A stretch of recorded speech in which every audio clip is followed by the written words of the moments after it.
1 Samuel 28.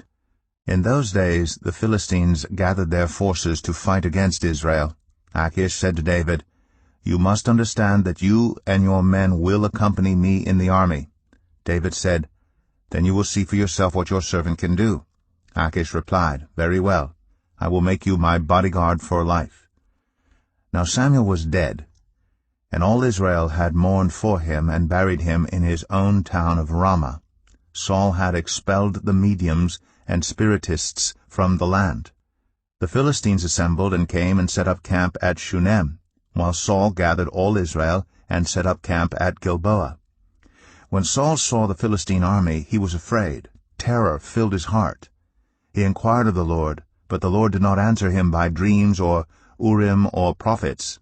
Saul then said to his attendants, "Find me a woman who is a medium, so I may go and inquire of her." "There is one in Endor," they said. So Saul disguised himself, putting on other clothes, and at night he and 2 men went to the woman. "Consult a spirit for me," he said, "and bring up for me the one I name." But the woman said to him, "Surely you know what Saul has done. He has cut off the mediums and spiritists from the land. Why have you set a trap for my life to bring about my death?" Saul swore to her by the Lord, "As surely as the Lord lives, you will not be punished for this." Then the woman asked, "Whom shall I bring up for you?" "Bring up Samuel," he said. When the woman saw Samuel, she cried out at the top of her voice and said to Saul, "Why have you deceived me? You are Saul." The king said to her, "Don't be afraid. What do you see?" The woman said, "I see a ghostly figure coming up out of the earth." "What does he look like?" he asked. "An old man wearing a robe is coming up," she said.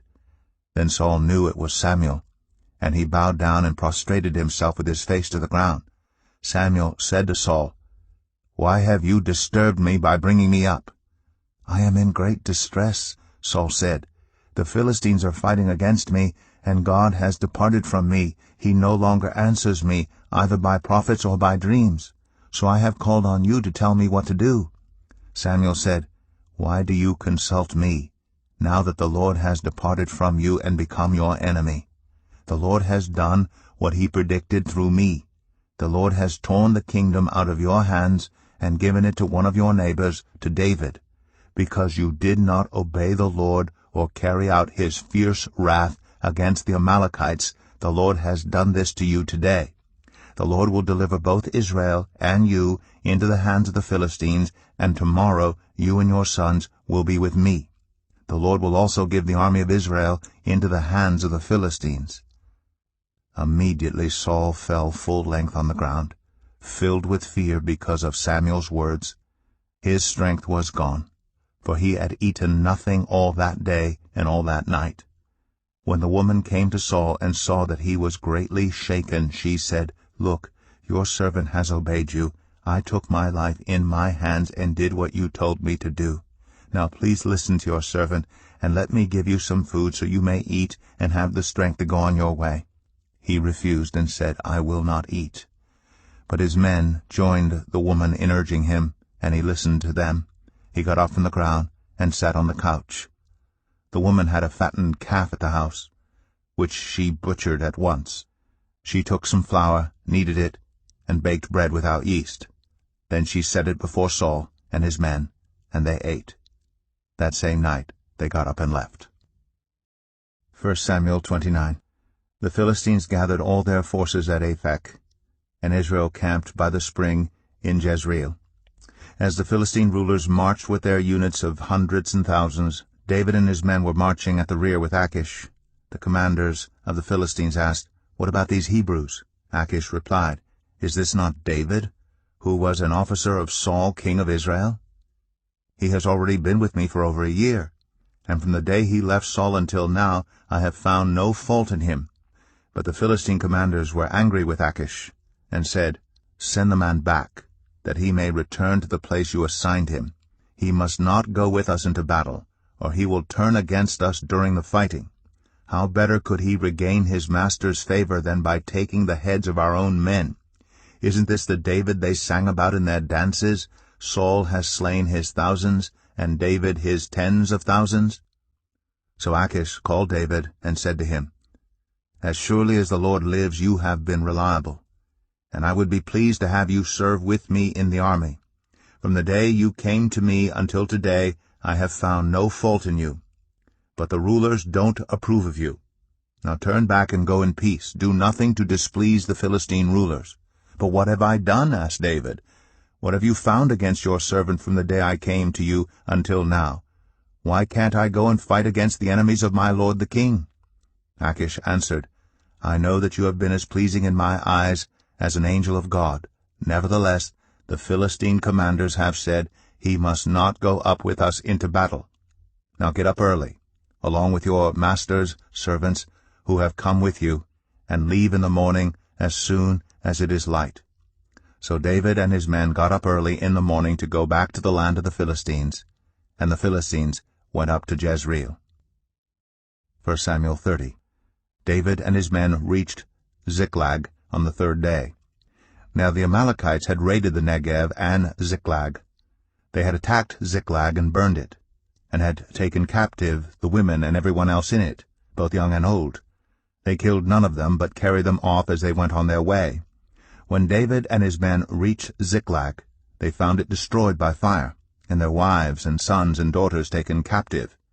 So David and his men wept aloud until they had no strength left to weep. David's two wives had been captured, Ahinoam of Jezreel and Abigail, the widow of Nabal of Carmel. David was greatly distressed because the men were talking of stoning him. Each one was bitter in spirit because of his sons and daughters. But David found strength in the Lord his God. Then David said to Abiathar the priest, the son of Ahimelech, Bring me the ephod. Abiathar brought it to him, and David inquired of the Lord, Shall I pursue this raiding party? Will I overtake them? Pursue them, he answered. You will certainly overtake them and succeed in the rescue. David and the 600 men with him came to the Besor valley, where some stayed behind. 200 of them were too exhausted to cross the valley, but David and the other 400 continued the pursuit. They found an Egyptian in a field and brought him to David. They gave him water to drink and food to eat, part of a cake of pressed figs and 2 cakes of raisins. He ate and was revived, for he had not eaten any food or drunk any water for 3 days and 3 nights. David asked him, Who do you belong to? Where do you come from? He said, I am an Egyptian, the slave of an Amalekite. My master abandoned me when I became ill 3 days ago. We raided the Negev of the Kerethites, some territory belonging to Judah, and the Negev of Caleb, and we burned Ziklag. David asked him, Can you lead me down to this raiding party? He answered, Swear to me before God that you will not kill me or hand me over to my master, and I will take you down to them. He led David down, and there they were, scattered over the countryside, eating, drinking, and reveling because of the great amount of plunder they had taken from the land of the Philistines and from Judah. David fought them from dusk until the evening of the next day, and none of them got away, except 400 young men who rode off on camels and fled. David recovered everything the Amalekites had taken, including his 2 wives. Nothing was missing, young or old, boy or girl, plunder or anything else they had taken. David brought everything back. He took all the flocks and herds, and his men drove them ahead of the other livestock, saying, This is David's plunder. Then David came to the 200 men who had been too exhausted to follow him, and who were left behind at the Besor valley. They came out to meet David and the men with him. As David and his men approached, he asked them how they were. But all the evil men and troublemakers among David's followers said, Because they did not go out with us, we will not share with them the plunder we recovered. However, each man may take his wife and children and go. David replied, No, my brothers, you must not do that with what the Lord has given us. He has protected us, and delivered into our hands the raiding party that came against us. Who will listen to what you say? The share of the man who stayed with the supplies is to be the same as that of him who went down to the battle. All will share alike. David made this a statute and ordinance for Israel from that day to this. When David reached Ziklag, he sent some of the plunder to the elders of Judah, who were his friends, saying, "Here is a gift for you from the plunder of the Lord's enemies." David sent it to those who were in Bethel, Ramoth, Negev, and Jatir, to those in Aroer, Siphmoth, Eshtemoa, and Rakal, to those in the towns of the Jerahmeelites and the Kenites, to those in Hormah, Bor-Ashan, Athak, and Hebron, and to those in all the other places where he and his men had roamed. 1 Samuel 31. Now the Philistines fought against Israel. The Israelites fled before them, and many fell dead on Mount Gilboa. The Philistines were in hot pursuit of Saul and his sons, and they killed his sons Jonathan, Abinadab, and Malchishua. The fighting grew fierce around Saul, and when the archers overtook him, they wounded him critically. Saul said to his armor-bearer, "Draw your sword and run me through, or these uncircumcised fellows will come and run me through and abuse me." But his armor-bearer was terrified and would not do it. So Saul took his own sword and fell on it. When the armor-bearer saw that Saul was dead, he too fell on his sword and died with him. So Saul and his 3 sons and his armor-bearer and all his men died together that same day. When the Israelites along the valley and those across the Jordan saw that the Israelite army had fled, and that Saul and his sons had died, they abandoned their towns and fled. And the Philistines came and occupied them. The next day, when the Philistines came to strip the dead, they found Saul and his 3 sons fallen on Mount Gilboa. They cut off his head and stripped off his armor, and they sent messengers throughout the land of the Philistines to proclaim the news in the temple of their idols and among their people. They put his armor in the temple of the Ashtoreths, and fastened his body to the wall of Bethshan. When the people of Jabesh-Gilead heard what the Philistines had done to Saul, all their valiant men marched through the night to Bethshan. They took down the bodies of Saul and his sons from the wall of Bethshan, and went to Jabesh, where they burned them. Then they took their bones and buried them under a tamarisk tree at Jabesh, and they fasted 7 days. Psalm 18. For the director of music, of David, the servant of the Lord. He sang to the Lord the words of this song when the Lord delivered him from the hand of all his enemies and from the hand of Saul. He said, I love you, Lord, my strength. The Lord is my rock, my fortress, and my deliverer. My God is my rock, in whom I take refuge, my shield and the horn of my salvation, my stronghold. I called to the Lord, who is worthy of praise, and I have been saved from my enemies. The cords of death entangled me, the torrents of destruction overwhelmed me, the cords of the grave coiled around me, the snares of death confronted me. In my distress I called to the Lord, I cried to my God for help. From his temple he heard my voice. My cry came before him into his ears. The earth trembled and quaked, and the foundations of the mountains shook. They trembled because he was angry. Smoke rose from his nostrils, consuming fire came from his mouth, burning coals blazed out of it. He parted the heavens and came down. Dark clouds were under his feet. He mounted the cherubim and flew. He soared on the wings of the wind. He made darkness his covering, his canopy around him, the dark rain clouds of the sky. Out of the brightness of his presence clouds advanced, with hailstones and bolts of lightning. The Lord thundered from heaven. The voice of the Most High resounded. He shot his arrows and scattered the enemy. With great bolts of lightning he routed them. The valleys of the sea were exposed, and the foundations of the earth laid bare at your rebuke, Lord, at the blast of breath from your nostrils. He reached down from on high and took hold of me. He drew me out of deep waters. He rescued me from my powerful enemy, from my foes who were too strong for me. They confronted me in the day of my disaster, but the Lord was my support. He brought me out into a spacious place. He rescued me because he delighted in me. The Lord has dealt with me according to my righteousness.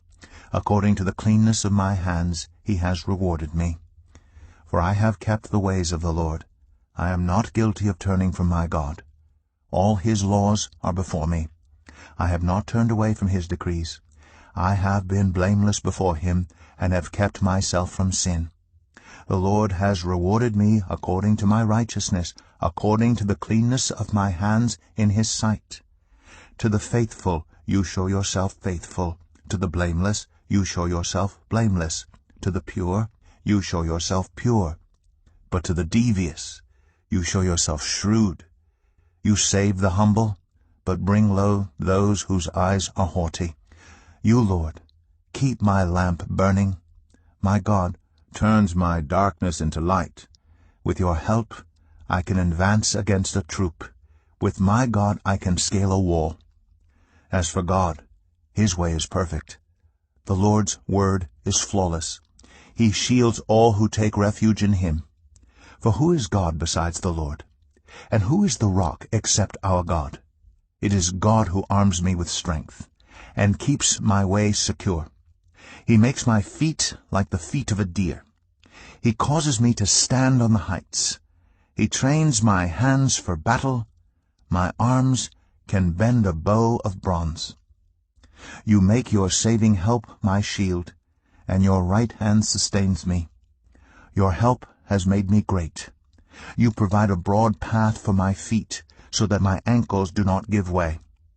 I pursued my enemies and overtook them. I did not turn back till they were destroyed. I crushed them so that they could not rise. They fell beneath my feet. You armed me with strength for battle. You humbled my adversaries before me. You made my enemies turn their backs in flight, and I destroyed my foes. They cried for help, but there was no one to save them. To the Lord, but he did not answer. I beat them as fine as wind-blown dust. I trampled them like mud in the streets. You have delivered me from the attacks of the people. You have made me the head of nations. People I did not know now serve me. Foreigners cower before me. As soon as they hear of me, they obey me. They all lose heart. They come trembling from their strongholds. The Lord lives. Praise be to my rock. Exalted be God my Savior. He is the God who avenges me, who subdues nations under me, who saves me from my enemies. You exalted me above my foes. From a violent man you rescued me. Therefore I will praise you, Lord, among the nations. I will sing the praises of your name. He gives his king great victories. He shows unfailing love to his anointed, to David, and to his descendants forever. As we close out of the video today, I would like to bring your guys' attention to both my merch shop and my shop. Now, both of these I've been working on for quite some time. I started my merch shop, I believe, in 2021, something around there. And my shop I started just last year. Both have not been doing very well at all, but I figured I would bring it to your guys' attention. Both of them have great items that you might love and you may want. So the links will be in the description of the video for both of those. So if you're interested in what I might have on both of them, go ahead and check it out. Anyways, I will see you guys later. Goodbye.